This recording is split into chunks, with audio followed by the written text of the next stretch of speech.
Doctor, I know you are diplomatic to a fault and very kind to your colleagues, but people have been asking me to ask you, how could very smart people at the WHO, Imperial College, etc., make such an excessive mistake? It just seems this order of magnitudes mistake. Is there any possibility that it's not just a dumb mistake? I mean, could they really just been that truly, deeply, profoundly wrong with such horrible consequences? Unfortunately, yes. And I think that we should not see that as evidence that science is failing or that even these scientists have failed. These scientists who created these models, they worked under extremely stressful conditions with extremely limited evidence. And when you have stressful conditions and very limited evidence, the default option is to assume the worst and try to protect people from the worst. So I think that this is what they did. I don't think that we should say that they were bad scientists. They got it astronomically wrong. I think that that's indeed the case. But science got it right eventually, and it got it right pretty quickly, I would say, under the circumstances and under such a situation of panic and chaos.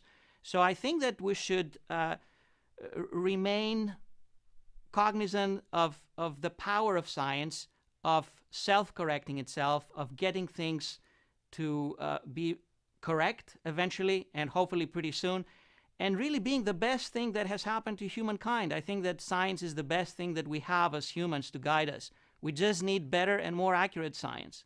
I'm a believer. I'm with you, doctor. But here's the thing. Unfortunately, you have been a corrective force, and many other epidemiologists and doctors.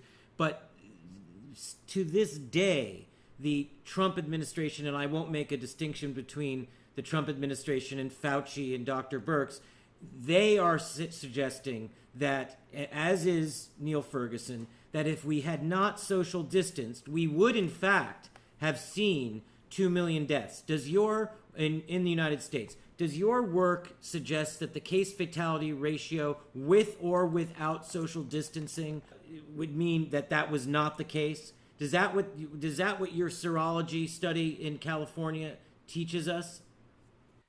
Both our serology study in California and several other studies that have started releasing some information about rates of infected people that are also very high in different locations around the world suggest that the infection fatality rate is very, very low. So these scenarios of 40 million deaths in the world and 2+ million deaths in the US by doing nothing are science fiction at the moment. I cannot describe them in any other terms.